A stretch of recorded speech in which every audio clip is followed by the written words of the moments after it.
প্রিয় বন্ধুগণ, আসসালামু আলাইকুম। আশা করি সকলে ভালো আছেন।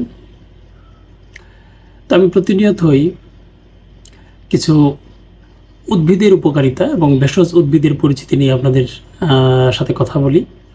তেমনি আজকে একটি পর্ব, এবং আজকে খুবই পরিচিত একটি ভেষজ উদ্ভিদ নিয়ে আপনাদের সাথে আমি কথা বলবো, যেটা আমাদের বাড়ির আনাচে কানাচে এবং জঙ্গলের ধারে প্রান্তে, পুকুরের ধারে প্রান্তে সব জায়গায়, ইভেন সারা বছর ব্যাপী কিন্তু জন্মে থাকে।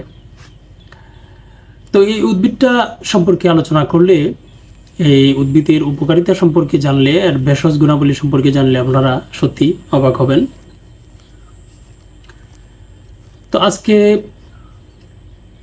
যে উদ্ভিদটা নিয়ে কথা বলবো, সেই উদ্ভিদটার নাম হচ্ছে চিনি পাতা বা মিষ্টি দানা পাতা।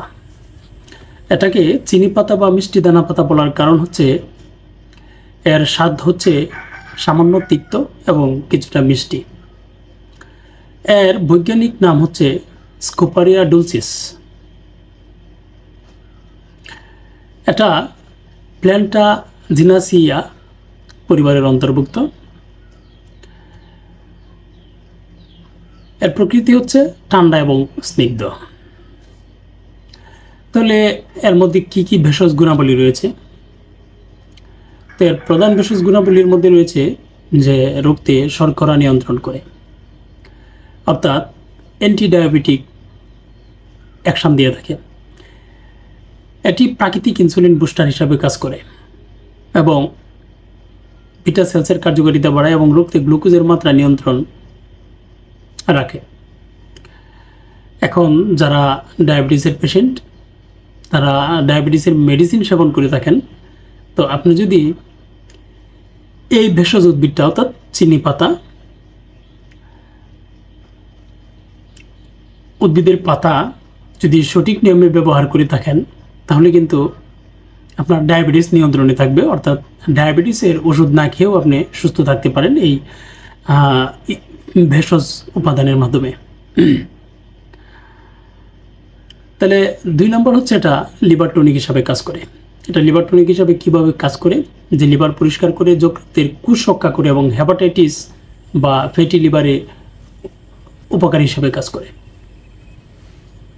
3 নম্বর হচ্ছে বাত ও শারীরিক ব্যথায়, অর্থাৎ স্টেরয়েডের মতো অ্যান্টি ইনফ্লামেটরি ইফেক্ট রয়েছে এর। তাহলে অ্যান্টি ইনফ্লামেটরি উপাদান থাকায় গেঁটে বাত, কোমর ব্যথা এবং বাতাস ব্যথায় উপকারী। তারপরে হচ্ছে অ্যাজমা এবং শ্বাসকষ্টের পেশেন্টদের জন্য এটা খুবই উপকারী, কারণ এটা ব্রঙ্কাইডাইলেটরি অ্যাকশন দিয়ে থাকে, যে কারণে শ্বাসনালী খুলে দেয় এবং হাঁপানি বা বুকে জমে থাকা কফে উপকারী হয়। তারপর হচ্ছে এটা ডায়ুরেটিক মাইল্ড বা বহুমূত্র রোগী, আমি আগে বলছি যে মূত্রবর্ধক, কিডনি পরিষ্কার করতে সাহায্য করে। তারপরে হচ্ছে এটা কৃমিনাশক হিসাবে কাজ করে, অ্যানথেলমিন্টিক হিসাবে এটা কাজ করে, অর্থাৎ কৃমিনাশক হিসাবে। অর্থাৎ শিশুদের গ্যাস বা কৃমির সমস্যায় কিন্তু এটা খুবই উপকারী। এবং এটা বিশেষ করে আপনারা এই ভাইরাল জ্বরের জন্য কিন্তু আদৌ অ্যালোপ্যাথিক মেডিসিন তেমনভাবে কাজ করে না। সেই ক্ষেত্রে আপনার এই ভেষজ উদ্ভিদ ভাইরাল জ্বরের জন্য খুবই কাজ করে থাকে। তাহলে জ্বর ও ঠান্ডায়, ভাইরাল ইনফেকশনের সময় শরীর ঠান্ডা রাখতে কিন্তু এই ভেষজ উদ্ভিদ খুবই কাজ করে থাকে।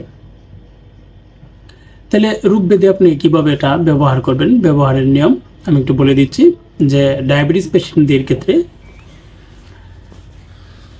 7 থেকে 8টি তাজা পাতা ধুয়ে 1 গ্লাস পানিতে সিদ্ধ করে অর্ধেক যখন হয়ে যাবে, তখন এটাকে ছেঁকে খালি পেটে সকালে পান করবেন। অর্থাৎ সকালে খালি পেটে পান করতে হবে।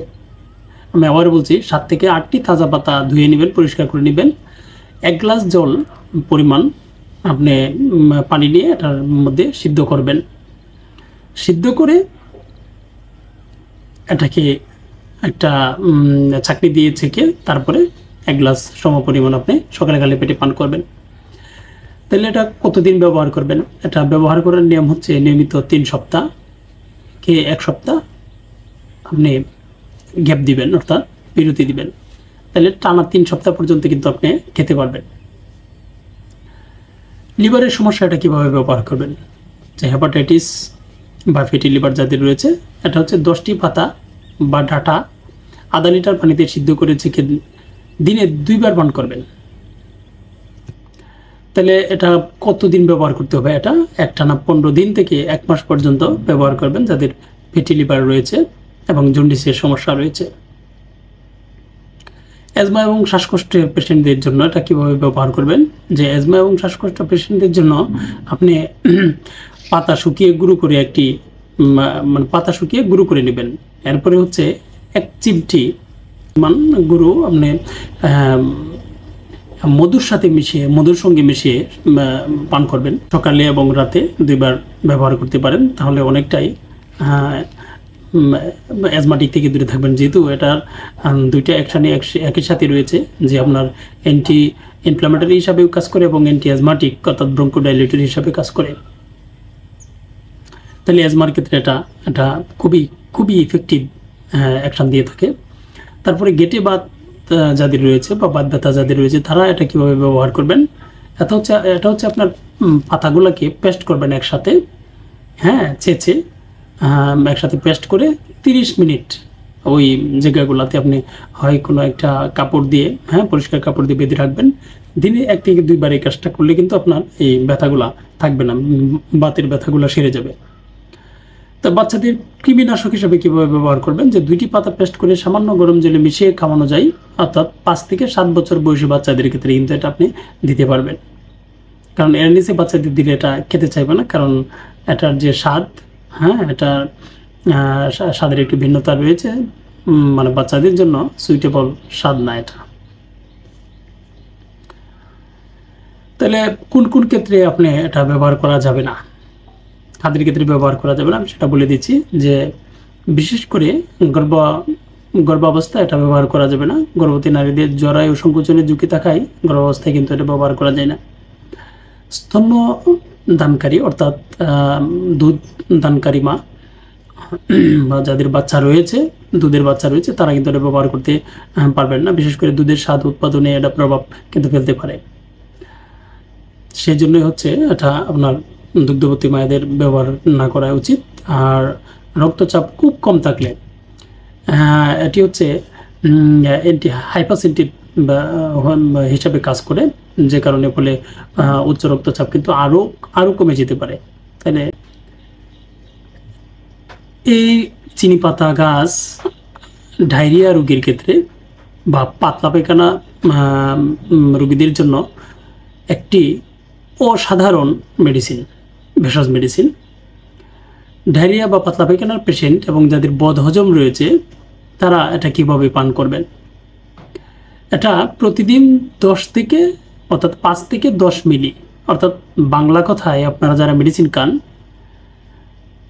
তাদের জন্য প্রতি 5 মিলিতে হয় 1 চামচ পরিমাণ 5 মিলি। তাহলে আপনার 2 চামচ পরিমাণ রস, এটা হচ্ছে আপনি পাতা বেটে নেবেন, অথবা কাণ্ডটা, অথবা এর যে মূলটা রয়েছে ওই মূল বেটে সকালে খালি পেটে 2 চামচ করে খাবেন।